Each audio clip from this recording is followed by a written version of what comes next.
Imagine walking into a room where up is sideways and the walls bend like dreams. Confusing? Now imagine an entire city built like that, sunken, ancient, and very, very real. In 1926, H.P. Lovecraft introduced R'lyeh, an underwater city housing the cosmic entity Cthulhu, constructed using non-Euclidean geometry. But what does that even mean, and could such a city actually exist beneath the Pacific? Welcome to Infinitia Verity, where strange truths meet even stranger mysteries. If you love mind-bending theories backed with real research, subscribe and turn on notifications. Let's dive deep, literally.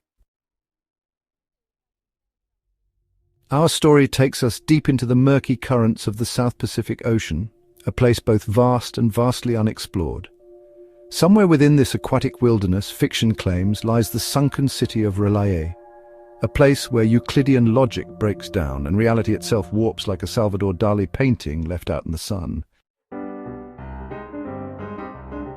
In Lovecraft's words from The Call of Cthulhu, R'lyeh is a nightmare corpse city, built in measureless eons behind history by the vast loathsome shapes that seeped down from the dark stars.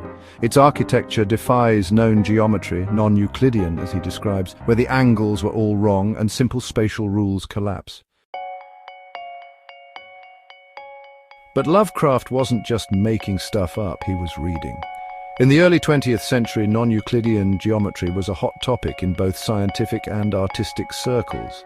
Think Gauss, Riemann and Poincaré, mathematicians who shattered the idea that the universe runs on neat, straight lines. This new way of thinking bled into art, physics and, apparently, horror fiction. While the city is fictional, the mathematics are very real, and they've helped shape everything from Einstein's theory of relativity to modern cosmology. So the question arises, was Lovecraft just a fiction writer, or a visionary echoing something deeper? So how did a fictional city from a pulp horror story spark serious debates about space, time, and the shape of the universe? It all starts with that word, non-Euclidean. In the simplest terms, Euclidean geometry is the kind you learned in school. Flat planes, straight lines, and angles that behave. Non-Euclidean geometry? That's when things get weird. Imagine a triangle where the angles don't add up to 180 degrees, or a space where parallel lines do meet. That's the playground Lovecraft chose. In The Call of Cthulhu, the narrator describes R'lyeh as a place where an angle was acute, but behaved as if it were obtuse. A terrifying thought if you're an architect. But this was more than creative license. It mirrored actual discoveries in 19th century geometry, especially the hyperbolic and elliptic worlds imagined by Gauss and Bolyai. By the time Lovecraft was writing in the 1920s, this weird math had made its way into Einstein's theory of general relativity, where space and time warp around mass. So when Lovecraft wrote about space that folds in on itself and dimensions that don't obey natural laws, he was riffing off the biggest breakthroughs in physics. Even more eerie? R'lyeh is said to rise and fall from the ocean depths, cyclical, like the very fabric of space-time bending under cosmic forces. One scholar, S. St. Joshi, notes that Lovecraft's fear of the unknown was deeply entangled with the scientific unknown, and geometry was the bridge. So was R'lyeh a random invention, or a subconscious echo of truths we're only beginning to understand? R'lyeh rises when fiction echoes cosmic fear. And with strange eons, even death may die. But what happens when a city refuses to stay dead? In The Call of Cthulhu, the real moment of terror strikes when the crew of the Alert stumbles upon the risen city of R'lyeh in the South Pacific. Described as a coastline of mingled mud, ooze and weedy cyclopean masonry, the city is a nightmare geometry puzzle. Doors are too big, walls meet at impossible angles, and gravity feels optional. Welcome to the heart of the myth. One sailor writes, "The geometry of the place was all wrong. Lovecraft doesn't just say it's scary, he builds unease through spatial confusion. R'lyeh seems to reject reality as we know it. Modern readers have compared this to how certain quantum phenomena defy classical logic. A 2018 article in Scientific American notes, non-Euclidean architecture in horror fiction often anticipates real scientific models of the universe. So Lovecraft may have been using horror to foreshadow quantum weirdness decades early. But then Cthulhu wakes up, or at least tries to. The sailors disturb the slumbering god, and the description is pure cosmic panic. A mountain walked or stumbled. One sailor dies from the sheer wrongness of what he sees. Another drives their ship into Cthulhu's gelatinous green immensity, seemingly destroying the creature, only to find it reforming. That's not biology, that's non-Euclidean nightmare physics.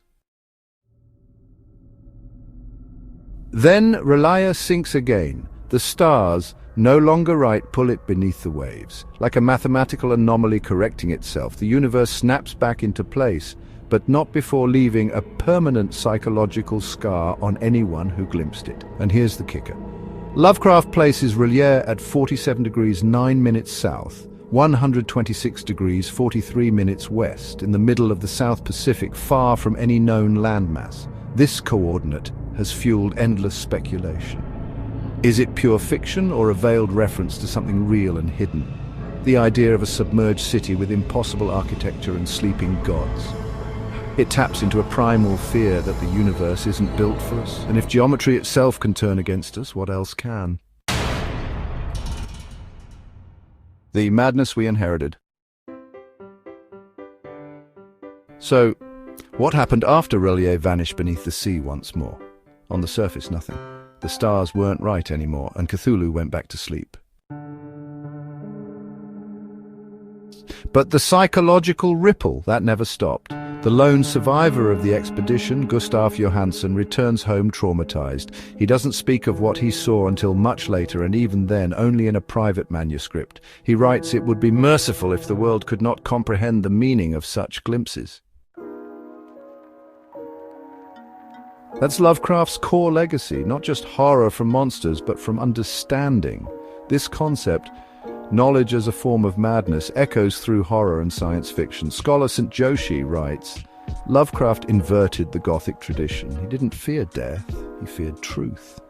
That's why Lovecraft's stories don't end with victory, they end with silence, repression, or institutionalization. Even today, the myth of Relia shows up in pop culture, from video games like Bloodborne to shows like The X-Files. And yes, conspiracy theorists link its coordinates to lost continents, alien bases, and ancient astronauts. Because Relia isn't just a city, it's an idea that beneath the surface of reality, beneath our geometry even, lurks something terrifyingly non-human. The geometry of madness. And there you have it, Relia's non-Euclidean geometry unraveled like a nightmare math problem. We started with a sunken city beneath the sea, discovered it doesn't even obey the rules of space, and ended with the realization that our minds aren't ready for the truth it hides. The walls bent where they should meet, the doors refused to open the right way, and time seemed to loop or freeze, and all of it felt deliberately wrong, because our Relia is a city not built for humans but for something much older, much weirder. So what does that mean for us? Well, maybe nothing, or maybe everything. Maybe we're just lucky the stars aren't right yet. If this dive into cosmic chaos made your brain twist like a tesseract, then you're in the right place. Welcome to Infinitia Verity, where we explore the most mind-bending stories that might just be true. Don't forget to like, subscribe, and hit that notification bell, because next time we're cracking open a forbidden book written in blood, and possibly a little goat fur. Stay curious, stay skeptical, and remember, Finglui Magelvanaf Cthulhu Relia Gah Nagel Ftan. Translation, he waits in his house, dreaming